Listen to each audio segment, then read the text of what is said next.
Well, thank you all for having here.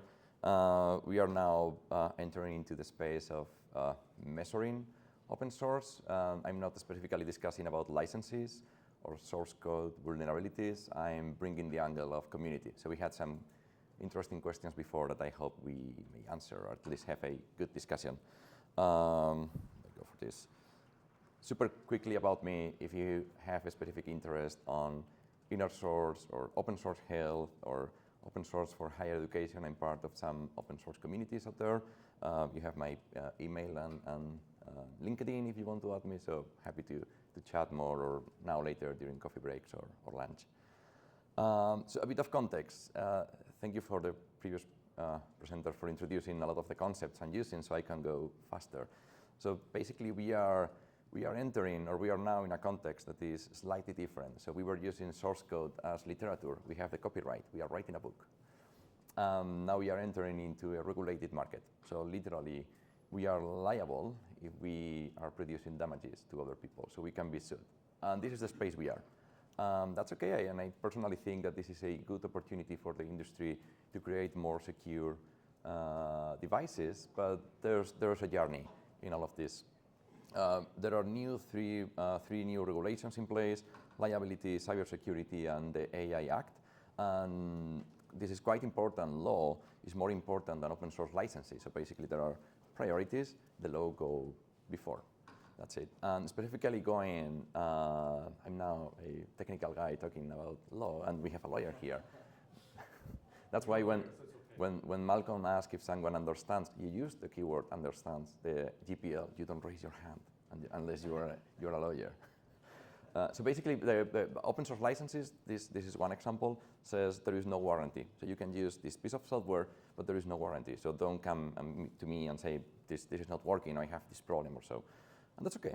And then there is this limitation of liability that is, it says, in no event unless required by applicable law. Okay, so we have now the law. Law is more important than the open source license. And this is the place we are now, and we are in a regulated market.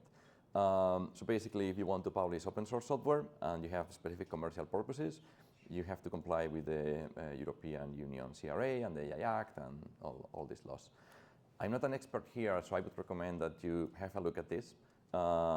These are some webinars by Open Forum Europe on EU regulation by Karen. Karen is around these days, so it's, you have to talk to him, Malcolm, and other people that are in the field. So this is the place to go. These are webinars free to watch. There is another working group at Apereo Foundation called Open Regulatory Compliance Working Group that you can join for free if you are a non-profit. I think you need to be a member of the foundation to be part of the conversation. But they are now trying to land all of this. To the best of, as far as I remember, there are like 44 new standards that has to come and be landed in the next 3 years, which is tons of work. So this is a good first step. Okay, so why this matters to me? Two numbers: the total number of attack, that is the one on the right, 700,000, and then the estimated damage cost for cyber security issues, basically, which is at those levels. So basically, those are tons and tons and tons of money. So that's one step. And the other is what we've been basically once and again stating today, that there is a big chunk of the source code of new modern applications that are based on open source. So open source is everywhere. Even if you are not using open source directly, your suppliers will be. And then remember, we have these new laws in place, so you are liable. There is liability in place.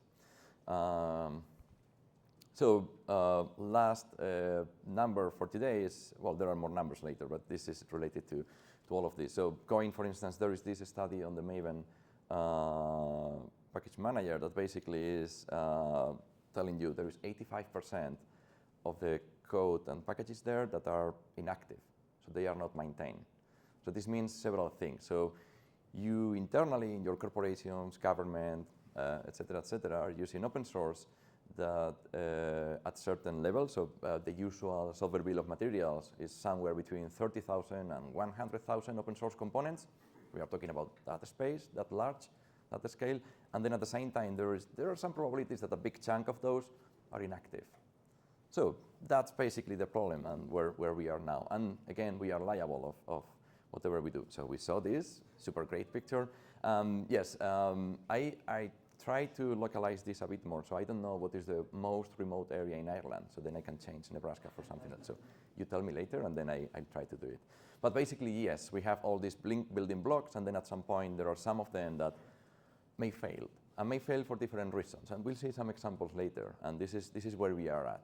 So the key question is basically, how do I know the unknown? And that's it. And that's a simple question to ask. It's quite hard to answer. And this is where we are today. So now we enter into SBOMs and trust. Basically, how can I trust my SBOM, my 30,000 components, my 100,000 components? We are using typically this analogy, which is that software age is like milk. So you have milk now, you have the cup of milk, and then it works, it's tasty. But then after a while, you leave this there for a couple of weeks, and then it's not. So basically, yeah, software is like this. So whatever you are producing nowadays may not be the right fit in 2 years. And that happens. So it's not like wine, right? Wine is kind of ages much better. So the problem is when we go into the supermarket and then we need to test, to try all the different yogurts and milk and everything. We are talking about milk industry here, just in case. So we have this problem of if would be awesome and lovely to have kind of a source information and expiration label telling us, this is probably, you shouldn't try this. You shouldn't have this in your SBOM. And this is where we go.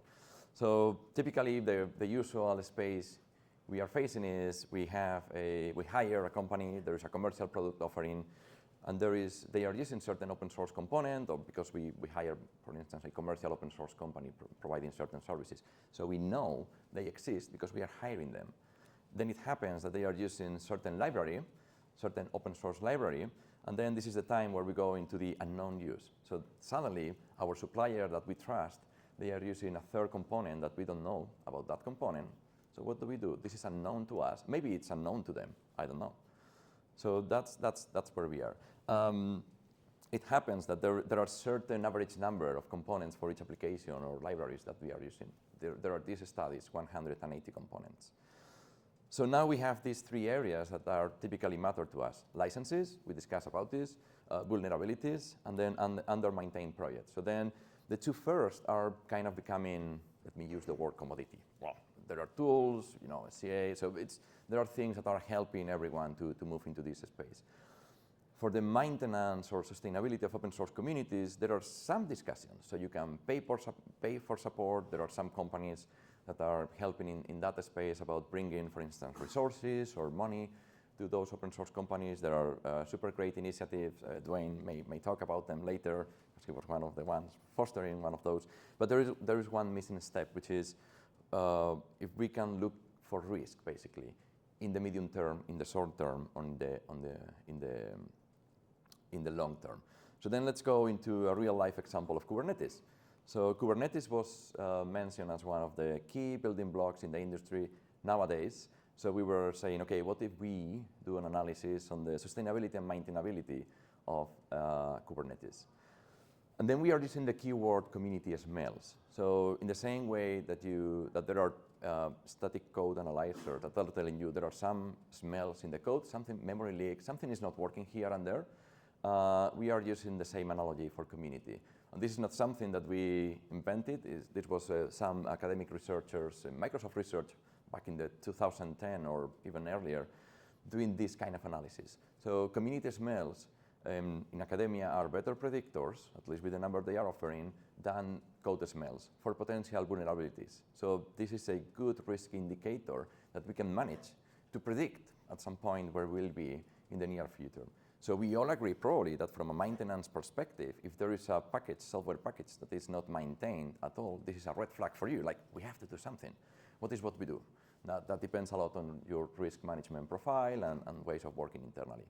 But then there are grays in the journey, right? So we are looking at this from this initial risk model, basically workload adequacy, if they work quickly, and then talent retention. And then with these three, then we went to Kubernetes. What we are doing is basically for each of the dependencies, we are applying a risk factor depending on those 7 metrics, could be extended, could be basically evolved. And then you can go to your high-level components and say, okay, this is the risk of this component. Have in mind that we are talking about community risk from one perspective, and then probably you need to bring your risk management internally and say, okay, is this open source software used in all of these critical spaces in my company or government? If the answer is yes, then there's a higher risk.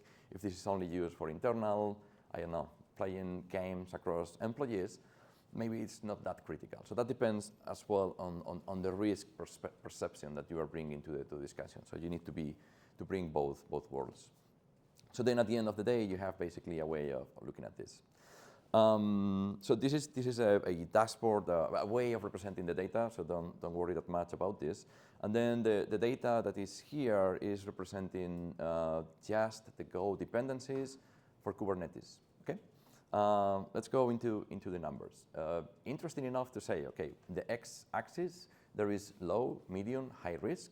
On the y-axis are the different metrics, as a backlog management index, which is a maintenance metric, growth of active contributors, the median lead time for issues, for pull requests, the pony factor, which is the bus factor, how many of the developers are producing most of the code, basically, and what happens if that developer leaves, review efficiency, and then some retention rate of the community. If you check this, from 400 or so components, approximately 2/3 of them are facing specifically issues on the growth of active contributors, so basically the 256. The pony factor, which is there are one or two people doing most of the work, 264. And then you have at the bottom right, the retention rate, so basically is quite poor because there is 224. So there is certain turnover in the first level dependencies of Go for Kubernetes, and then we are having this. So in 2/3 of the components of the first level dependencies of Kubernetes, massively used out there, we have these problems. The community is not there. It's kind of high turnover, and people are moving, and if one developer leaves, what happened with that package? And we are talking about Kubernetes, which is super well known in the industry. So what? What do we do here? So first of all, it's probably about raising awareness. This is happening, this is us, and now the next question is basically, what do we do? Some experiences and extra analysis to share. So Kubernetes was a real life example. I want to focus on two of them, digital sovereignty and the social engineering attacks.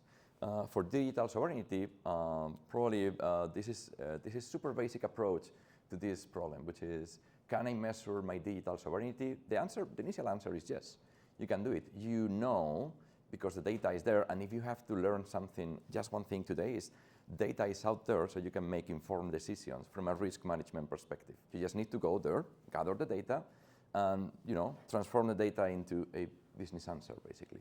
But from the digital sovereignty, what you can see here is basically the x-axis are the different time zones around the world. Super basic approach. And then on the y-axis, what you have is basically the activity. So suddenly we realize that there is a super high activity in Russia. I think this is the right. This is China. So from digital sovereignty perspective, you have a certain percentage in your source code that is produced in Russia and in China. What do you do? Again, that depends on you. This is risk management. The data is there, so there are opportunities to at least do better informed decisions. What is your risk level? So that depends again of you. And then something that I wanted to raise here is the example of the exit package, which is about compressing. In 2022, in June, the main developer shared this email. Basically said, I haven't lost interest, but my ability to care has been fairly limited, mostly due to long-term mental health issues and other things. It's also good to keep in mind that this is an unpaid hobby project. So what happened here is that one or two people came, and then they started to help this developer. They were kind of getting the trust in the open source way. And after a while, the main developer started to step aside, and then suddenly, I don't remember who exactly, but it was discovered that those developers that were now maintainers were introducing malicious code. Okay, so this is it. Through social engineering, this is happening. Can we check this in advance? Can we do, for instance, specific analysis on network analysis, who they were connected before? It's about how can we bring trust to the supply chain. So then there are different ways you can do it, as we've seen. So where to start? Not everything are bad news, so good news. And I'm almost done here. So everything is open by default in open source. So it's not only the source code, it's not only the discussion about licenses, it's basically that all the way of working can be tracked, gathered, and transformed into business answers. So basically, that means that you can go to the open source repositories and gather all that information. You can start mining information from those repositories. And then this is giving you the opportunity to start making informed decisions or start making decisions based on real data. Who are my competitors? If there is, I don't know, Russian code in my code, what do I do? And then you start deciding on next steps. I want to, turn over the project. I want to help with the project. I want to bring resources to the project. I want to, that depends. There are whole companies specialized in all of this analysis, and there are open source foundations, as we saw, that are playing that role as well. Of course, we don't have to think, if we think about Kubernetes, and there is a problem in the first level dependencies, that will be fixed because this is massively used by the industry. So anyone will come, any of the big corporations or Linux Foundation or others will come and say, okay, we bring here resources, so then this is fixed. So that's not going to be a problem. The problem is basically all those components that are super low level somewhere in the done by the Nebraska guy. By the way, it's quite interesting because one of the person in Bitergia lives in Nebraska. So. Anyway, getting started. So prepare for the law. And the last presentation from the keynotes was super interesting from cultural differences and so on. But basically, it's about having that discussion with the suppliers. So trust your suppliers and move forward with them. Discover through your SBOM the not maintained projects. And that's quite important because those that are poorly maintained will face security vulnerabilities in the near future. That's a problem. And be part of the conversation with your critical open source projects. Literally go and send an email or talk to them or go to the conference they go and say, we as a company are using your software, we want to support you better. And nowadays it's becoming even more important because we are now liable in certain aspects. And hire open source expertise. That's probably key as well about having that journey into this. I had the opportunity to talk during ChaosCon and FOSDEM with OpenChain Fox about bringing the sustainability and maintainability concepts and processes within the corporations and the standard at some point. So that's something that may happen. If you have the chance to attend Open Compliance Summit in Japan, that's super good conference. And Japan is lovely. Then Open Regulatory Compliance Working Group, Eclipse Foundation, Chaos, Community Health Analytics for open source software. All of these are open source projects. And then Open Forum Europe, you know about them, and OpenSF. And basically, all of these should be part of the usual risk management process. So be aware that this exists. If you want to learn more, there are some other talks that you might be interested from this open source health perspective. And this is it. So thank you for your time.